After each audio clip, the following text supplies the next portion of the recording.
গত ১৬ তারিখ দিবাগত রাত্র আনুমানিক ১টা ৩০ ঘটিকার সময় উত্তরবঙ্গ থেকে ছেড়ে আসা একটা বাসে করে এসে আশুলিয়া থানাধীন নবীনগরে একটা মেয়ে সন্ধ্যা নাম, সে ওখানে নেমে তার গণস্বাস্থ্য বিশ্ববিদ্যালয়ের হোটেলের দিকে যাচ্ছিল একটা রিক্সা যোগে যাওয়ার পথে সে ২২ মাইল ঘোড়াপীর মাজার নামক জায়গায় ওখানে একটা পাকা রাস্তার উপরে রিক্সার সামনে কয়েকজন ছিনতাইকারী এবং দস্যু তারা পথরোধ করে অস্ত্রের মুখে সেই মেয়ের কাছে থাকা দুটা মোবাইল, একটা অ্যান্ড্রয়েড ফোন এবং একটা বাটন ফোন এবং তার কাছে থাকা কিছু নগদ টাকা এগুলো ছিনতাই করে এবং তাকে মারধর করে।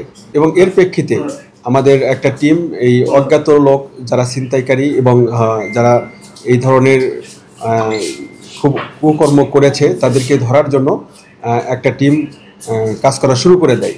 টেকনোলজি ব্যবহার করে বিভিন্ন জায়গায় অভিযান চালানো হয় এবং প্রথমে তৃতীয় পার্টি অর্থাৎ এই বাটন ফোনটা উদ্ধার করা হয় একজনের কাছ থেকে, করার পরে তারপরে সে কার কাছ থেকে কিনেছে সেখানে যাওয়া হয়। তারপরে সেখানে কেনার পরে দেখা যায় যে ইউসুফ নামে একজন ছিল, তার বাড়ি সিংড়া নাটোর, সেখানে কার লোক, সে তার বিরুদ্ধে কয়েকটি ডাকাতি মামলা রয়েছে, তাকে গ্রেপ্তার করা হয়।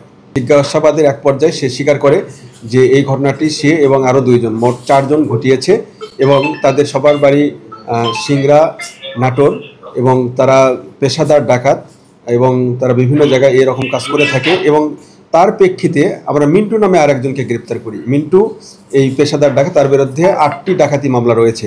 যে চাকু দিয়ে তাকে মেয়েটিকে ভয় দেখিয়ে ছিনতাইটা করিয়েছিল সেই চাকুটা উদ্ধার করা হয় এবং মোবাইল উদ্ধার করা হয়। প্রাথমিকভাবে আমাদের কাছে স্বীকারোক্তি প্রদান করেছে যে এই ঘটনাটি তারা ঘটিয়েছে, তাদের বিরুদ্ধে আইনগত ব্যবস্থা নেওয়া হচ্ছে।